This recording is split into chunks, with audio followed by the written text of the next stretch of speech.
여러분 안녕하세요. 편집자 K입니다.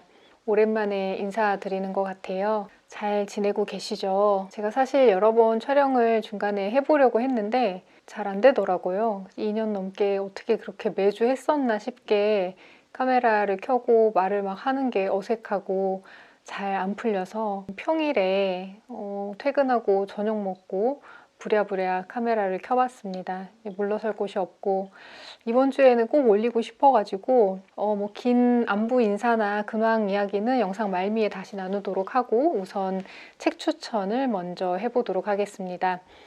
오늘 12월에 함께 읽고 싶은 책을 몇 권 골라왔어요. 아무래도 연말이고 하다 보니까 책 선물 하시나요? 선물할 일이 있다면 좀 도움이 될 만한 책도 있을 것 같고 첫 번째로 보여드릴 책은 쩡찌 일러스트레이터 쩡찌 작가님의 땅콩 일기예요. 제가 지금 초판을 구매해서 이렇게 책갈피도 함께 받았는데요. What's in my bag 영상에서 제 에어팟 케이스를 보여드렸던 거 기억하시는 분들은 아마 아실 수도 있을 거예요.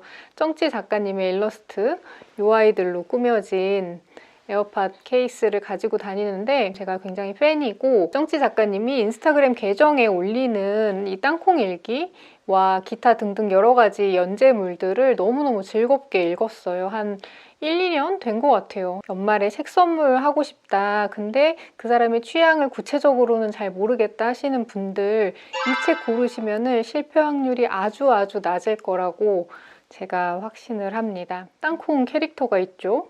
쩡찌님의 땅콩 일기의 주 화자인 땅콩 캐릭터입니다.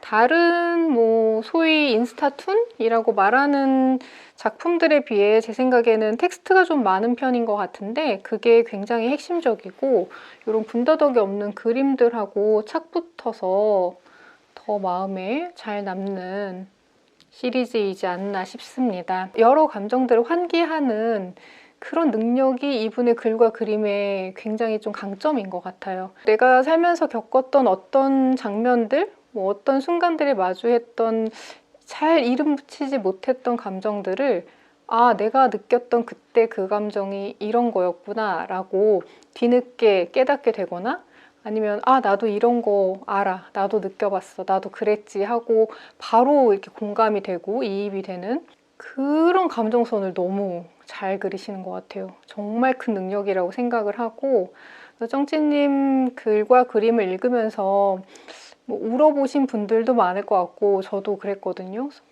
마음이 막 일렁일렁 하거나 눈물이 나거나 그런 경험이 많이들 있지 않으실까 싶습니다. 당연히 그림하고 봐야 좋은데 제가 그림을 다 보여드릴 순 없으니까 텍스트를 조금 읽어볼까 봐요. 새 접시를 내어주는 사람이라는 꼭지입니다. 오래전 아몬드네 집에서 얌전히 책 읽고 있을 때 택배가 한 상자 왔다. 몬드가 아주 조심스럽게 뜯어낸 상자 안에는 귀해 보이는 접시가 여럿 있었다. 몬드는 접시를 꼼꼼하게 살피고 손으로 몇 번 더듬었다. 그러고는 부엌으로 가더니 막 도착한 새 접시에 쿠키를 담아 내 앞에 덜컥 놓아주었다. 몬드야, 어떻게 아무렇지도 않게 새 접시를 내어줄 수 있어? 어떻게 그럴 수 있어? 새 접시를 친구에게 내어주는 사람과 친구라는 것이 놀랍고 뭉클했다. 이렇게 새 접시를 받아들고 땅콩이 생각을 하고 있습니다. 쿠키의 맛은 기억하지 못하지만 그 접시의 아름다움은 친구에게 새 접시를 내어주는 마음은 영영 잊지 못할 것이라고 오래전 일이지만 그때도 이미 알았다. 새 접시를 내어주는 너. 아몬드 캐릭터예요. 방금 텍스트에도 나왔는데 오래전 일이지만 그때도 이미 알았다. 내가 이걸 잊지 못할 거라는 걸, 기억해 두리라는 걸, 그렇게 오래된 일이지만 잊지 않고 있었던 거를 이렇게 짤막한 글과 그림으로 나눠주는 그 순간에 근데 나도 겪은 일은 아니지만 뭔지 너무 알 것 같아서 뭉클해버리는 거죠. 조약돌 같은 것. 이건 굉장히 짧은 2페이지짜리인데 마스크를 쓴 땅콩이 빌딩숲 사이에 서 있습니다. 늦은 퇴근길, 낮에 본 하늘을 떠올렸다. 그래도 오늘 하늘 멋졌지 하고 퇴근하고 깜깜한 밤에 집에 오면서 낮에 봤던 하늘을 생각을 하는 거예요. 아직 하늘이 멋지다고 할 수 있는 여유가 나한테 있다니 정말 다행이야. 그래, 몇 개든 이런 걸 꼭 가지고 있어야 해. 삶의 깨끗한 조약돌 같은 것들을 손에 꼭 쥐고 있어야 해.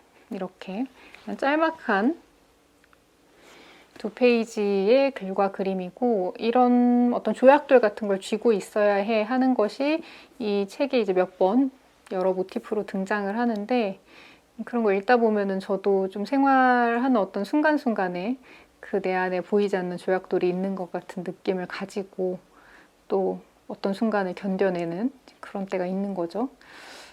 여러모로 누구에게나 자신 있게 추천할 수 있는 책 땅콩 일기였습니다. 두 번째 책은 이 책도 선물하기 되게 좋은 책 같아요. 저희 채널에 한번 모신 적이 있는 여러분 기억하시나요? 재영 책수선, 재영님을 제가 모신 적이 있죠. 그분의 책이 나왔습니다. 어느 책수선가의 기록, 망가진 책에 담긴 기억을 되살리는 이라는 부제가 붙어 있습니다. 윗부분은 약간 어딘가 모양이 좀 찌그러지고 스크래치도 좀 나 있는 흰 종이로 보이는 것이 있고, 밑에는 그것이 잘 수선이 된 모양으로 아마 그런 모습을 디자이너분이 염두에 두신 게 아닌가 싶고, 저처럼 책과 관련된 일을 하는 사람들 뿐만 아니라 책을 좋아하는 많은 독자분들, 애서가분들한테 지금까지 잘 몰랐던 책의 물성과 관련된 새로운 정보, 재미, 또 뭉클함 같은 것들을 줄 수 있는 책이라는 생각이 듭니다. 처음에 이 재영 작가님이 자신의 직업을 어떻게 설명할까를 고민하시다가 수선 혹은 수리 뭐 이런 복원은 또 아니고 그런 여러 가지 다층적인 의미를 두고 고민하시다가 우리 왜 옷수선 같은 그런 말들이 좀 익숙하게 쓰이니까 책에도 좀 편안하게 수선이라고 붙여서 책수선가라고 본인의 이제 직업을 설명하게 되었다고 해요.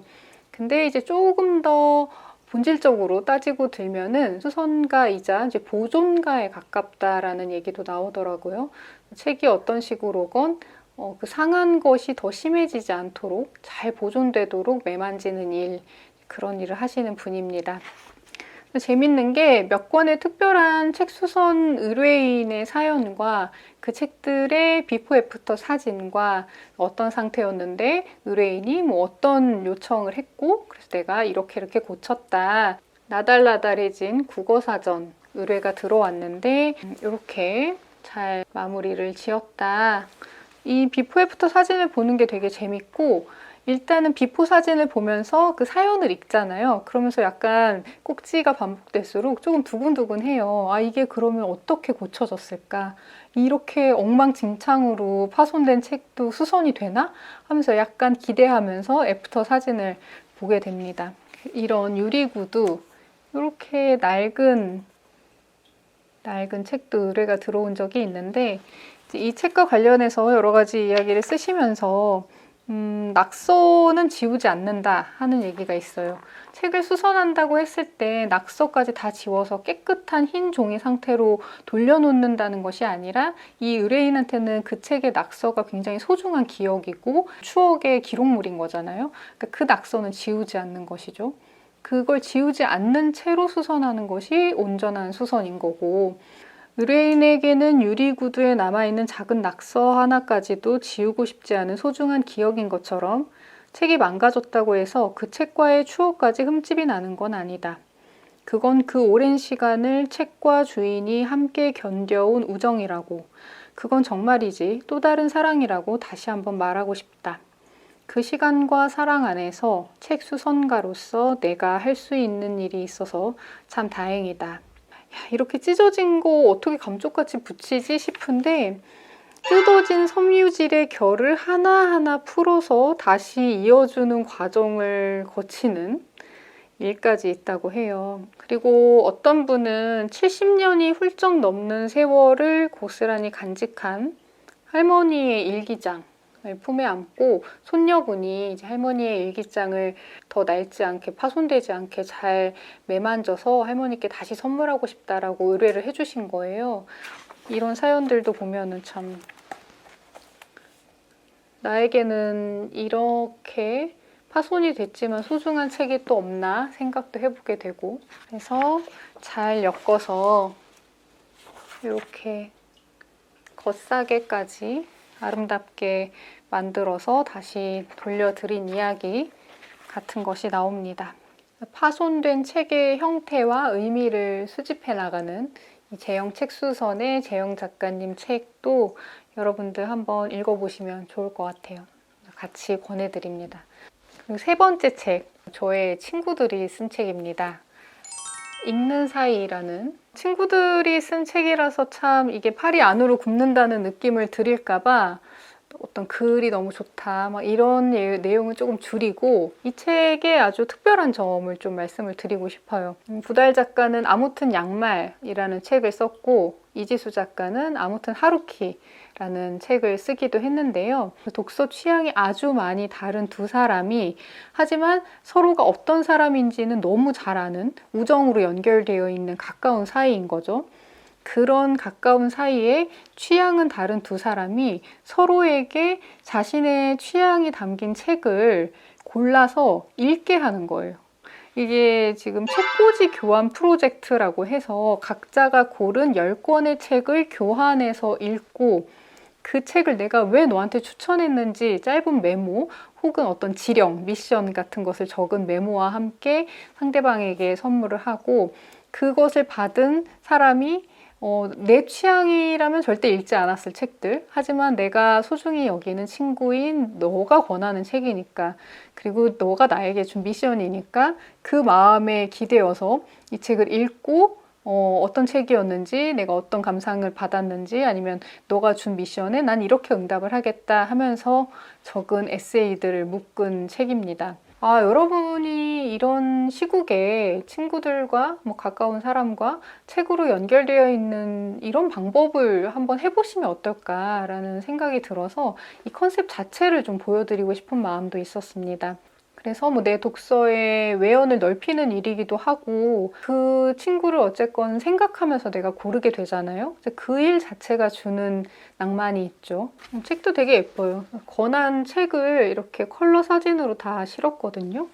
지수가 구달에게 작은 아씨들을 권했네요. 그러면서 이런 메모를 끼워 넣었습니다. 나와 마찬가지로 연년생 언니를 둔 너라면 잘 알 거야. 자매란 게 가끔 열받게도 하지만 얼마나 애틋하고 소중한 존재인지를. 네가 분명 어릴 때 봤을 이 고전을 다시 권하는 이유는 이걸 읽은 다음에 2020년판 영화를 보면 훨씬 재밌을 것이기 때문이야. 그레타 거윅의 천재적인 각색에 감탄하는 것도 잊지 말고. 이런 메모가 있었어요. 그러면은 이제 구달 작가는 이 책을 읽고 그 영화를 보는 것까지 완수하는 것이 미션이 되는 겁니다. 구달 작가가 이지수 작가에게 도스토옙스키 평전을 권했습니다. 도스토옙스키는 나의 최애 작가인데 누구와도 이 덕심을 나눌 수 없어서 그동안 많이 외로웠지 뭐야. 이번 기회를 틈타 도스토옙스키의 세계로 지수를 유인하려 해. 차마 두꺼운 소설을 추천할 수 없어서 평전으로 골랐어. 근데 이 평전을 쓴 사람이 역사학자 E.H. 카. 많이 찔리네. 후루룩 넘기기 좋은 그래픽 노블 평전도 함께 넣었으니까 아무거나 하나 골라 읽고 나랑 딱 1시간만 덕질 토크 해주라. 서로가 기회를 틈타서 자신이 좋아하는 거를 이런 식으로 권하는 거죠. 이게 좋은 게 이제 책만 읽는 게 아니라 책을 읽고서 거기서 어떤 파생된 미션들을 함께 수행하거나 따로 수행하거나 하는 과정도 좀 재밌어요. 심채경 작가님의 천문학자는 별을 보지 않는다를 읽고 함께 이 두 친구가 같이 실제로 별을 보러 가기도 했었거든요. 재밌게 읽었고 컨셉이 아주 독특하고 좋았던 책이어서 보여드리고 싶었어요. 그리고 마지막으로 보여드릴 책은 연말 선물 이런 거랑은 거리가 먼데요. 최근에 읽은 아주 강렬했던 소설이 하나 있어서 꼭 보여드리고 싶었어요. 국내에 처음 소개되는 국내 초역인 해외 소설입니다. 저메이카 킹케이드의 루시라는 소설인데 장편 소설이지만 굉장히 얇아요. 이게 한 120쪽 남짓인 아주 얇은 소설이고 세계문학 전집에 들어있는 리스트 중에 이렇게 얇은 게 참 흔치 않죠. 너무너무 재밌게 읽었고 번역도 너무 좋고 굉장히 강렬한 캐릭터인 루시. 수전 손택이 뭐 강추한 작가 이렇게만 알고 있었어서 근데 이제 그것만으로도 충분히 낚일 법한 추천이 되죠. 카리브해 문학의 뭐 대표 주자다 이런 얘기가 있고 앤티카라는 아주 작은 섬에서 태어나서 영국 연방에 있었던 섬이에요. 그래서 영국식 교육을 받았고 당연히 식민, 뭐 피식민에 대한 의식이 남달랐고 그리고 흑인 여성으로서의 뭐 젠더 문제, 인종 문제, 페미니즘, 차별, 추후에 미국으로 이주를 했기 때문에 그런 디아스포라의 문제까지 여러 다층적인 정체성의 고민들을 자기의 작품에 자전적으로 잘 담은 작가로 알려져 있습니다. 루시는 두 번째 장편소설이고 첫 번째 장편소설도 화자 이름이에요. 애니 존. 제목이 애니 존인데 앤티카 섬을 배경으로 한 성장담이고 이 루시는 앤티카 섬을 떠나서 미국으로 이주해서 오페어로 일을 하는 17살, 19살 여성 화자의 이야기입니다. 제가 방금 헷갈린 게 17살은 실제 저메이카 킨케이드가 오페어로 떠나서 일하게 된 나이고 이 소설 속의 루시는 19살로 설정이 돼 있어요. 오페어는 외국인 입주 가정부, 보모 이렇게 생각을 하시면 될 거예요. 2차 대전 끝나고 워낙에 미국의 노동력이 많이 부족해졌었고 그러다 보니까 이민에 관대해졌었잖아요. 이제 그랬을 때 이렇게 저메이카 킨케이드 같은 서인도 제도의 많은 흑인 여성, 남성들이 미국으로 많이 이주를 해서 일을 했는데 여성의 경우에는 주로 그렇게 오페어로 일을 한 게 많았다고 합니다.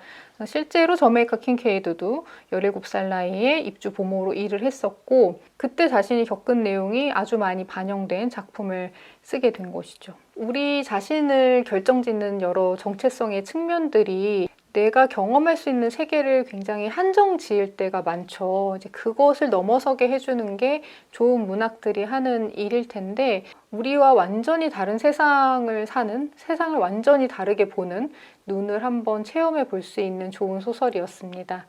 일단 제일 좋았던 점은 흔히 긍정적이고 옳고 아름다운 것이라고 평가받는 여러 가치나 뭐 감정 같은 것들, 예를 들면 사랑이나 희망이나 뭐 아름다움이나 특히 자유 같은 것, 그렇게 반짝반짝이는 여러 좋은 가치들이 그 이면에는 무엇을 가지고 있는지, 그 이면에 누군가 어떤 희생을 하고 있는지에 관해서 볼 수밖에 없는 화자이기 때문에 우리도 따라가다 보면 자연스럽게 그걸 역시 볼 수밖에 없는 것이죠. 그리고 또 새로운 충격을 받을 수밖에 없는 것이고 제가 정말 이렇게 밑줄을 밑줄 안 보이나? 밑줄을 엄청 많이 그으면서 봤거든요. 밑줄 그은 부분을 조금 몇 군데 읽어보자면 이런 거예요. 한 곳에는 눈에 보이지 않는 남자에게 매맞는 여자아이가 있고 다른 한 곳에는 눈에 보이는 남자에게 목이 베이는 여자아이가 있구나. 이렇게 넓고 넓은 세상인데 어째서 내 인생에는 선택지가 고작 그 둘뿐이지. 머라이어에게는 좋은 향기가 났다. 좋은 향기, 바로 그거였다. 그리고 난 생각했다. 바로 그게 머라이어의 문제라고. 좋은 향기가 난다는 것. 나로 말하자면 내게서 진한 냄새가 났으면 좋겠고 그게 불쾌하건 말건 개의치 않는다는 것을 그때 이미 깨달았기 때문이다. 유사 엄마 같은 역할을 하는 성인 여성인 머라이어와 오페어로 일하는 19살 루시가 있는 건데 그 루시가 머라이어에게 갖는 여러 복합적인 감정들이 나와요. 근데 이제 그게 굉장히 대비되는 것이 앤티카 섬에 있는 실제 루시의 엄마, 실제 루시의 엄마에게 갖는 그 루시의 애증이 아주 깊고 분노가 막 서려 있고 강렬한 것인데 그것과 대비되는 것도 좀 눈여겨볼 만합니다. 엄마와 딸 사이의 그 애증의 문제는 저메이카 킨케이드 다른 작품에도 많이 드러나 있다고 해요. 실제로 이 작가가 어린 시절에 아주 명민하고 똘똘한 여자아이였는데 그래서 사랑을 듬뿍 받고 컸는데 어린 시절에 남동생 셋이 줄줄이 태어나면서 자신은 완전히 그 엄마의 우선순위에서 밀려버린 거예요. 실제로 남녀차별이 너무나 심한 상황이었고 여자인 나에게는 어떤 쓸모가 없고 그리고 애정을 주거나 받거나 할 대상이 아닌 게 돼버리고 그걸 너무 어린 나이에 느낀 거죠. 거기서 느낀 배신감과 그것이 같은 여성인 엄마라는 점, 그것은 정말 극복하기 어려운 심리적인 문제가 되잖아요. 그런 게 작품 곳곳에 드러나 있는 것, 그리고 그 엄마와 아주 대조적인 머라이어를 보는 루시의 시선을 좀 눈여겨보시면 재밌을 것 같습니다. 또 한 부분 읽어보자면 태어나 자란 곳이 더는 견딜 수 없는 감옥처럼 느껴져 익숙한 것들과는 전혀 다른 어떤 것을 갈망하는 일, 그리고 그것이 안식처가 되어주리라는 사실을 알아차리는 일을 다 이해할 수 있었다. 그의 절망을 자세히 알고 싶었다. 그걸 알면 내게 위안이 될 것 같았다. 물론 그의 삶을 알고 싶으면 책을 찾아보면 된다. 남자의 생애는 언제나 책에 기록되어 있다는 사실을 막 알게 된 참이었으니까. 나는 세계 끝자락에서 태어난 여자애였고 고향을 떠나는 내 어깨에는 하인의 망토가 둘러져 있었다. 이런 생각에 젖어 있는데 머라이어가 불쑥 내 앞에 나타났다. 내 얼굴 표정을 보고 무척 놀랐는지 이렇게 말했다. 넌 정말 화가 많은 애구나. 그렇지? 놀라움과 연민이 모두 담긴 목소리였다.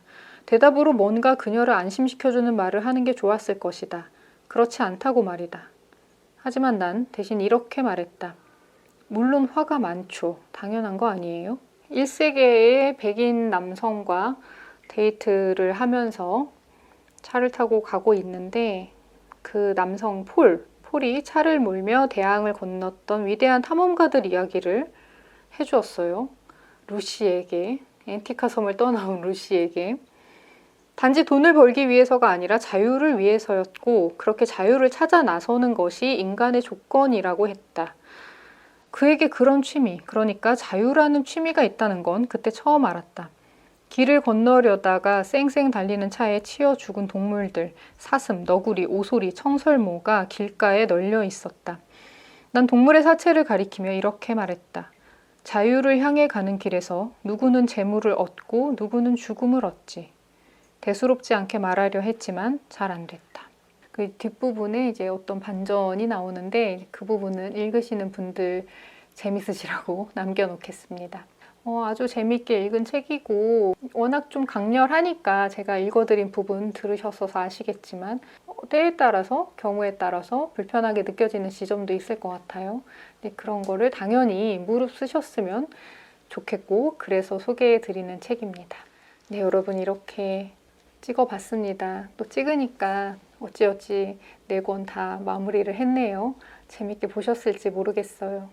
제가 뭐 한 달 정도 쉬면서 여러 가지 생각을 많이 했는데 2년 넘게 본업과 병행해서 거의 쉬지 않고 한 주에 하나씩 영상을 올렸던 게 참 강행군이었었구나 라는 거를 할 때는 몰랐는데 좀 뒤늦게 깨달은 것 같아요. 영상을 찍고 올리고 여러분과 뭐 소통을 하고 그런 거 자체는 크게 어렵지 않고 오히려 이제 저에게 즐거움을 많이 줬지만 제가 뭔가 해야 하는 일이 늘 있는 상태로 주 7일을 사는 것이 이게 정말 쉽지 않았구나라는 거를 좀 분명하게 깨달았던 것 같아요. 쉬엄쉬엄 좀 즐겁게 해야겠다라는 생각을 했어요. 제 채널을 꾸준히 봐주시는 분들이라면 충분히 이해를 해주시지 않을까 장기적으로 그렇게 기대를 하고 있고 채널 자체에 뭐 큰 변화가 있는 건 아니고 주기가 살짝 느슨해질 것 같다 이런 말씀을 드릴 수 있을 것 같아요.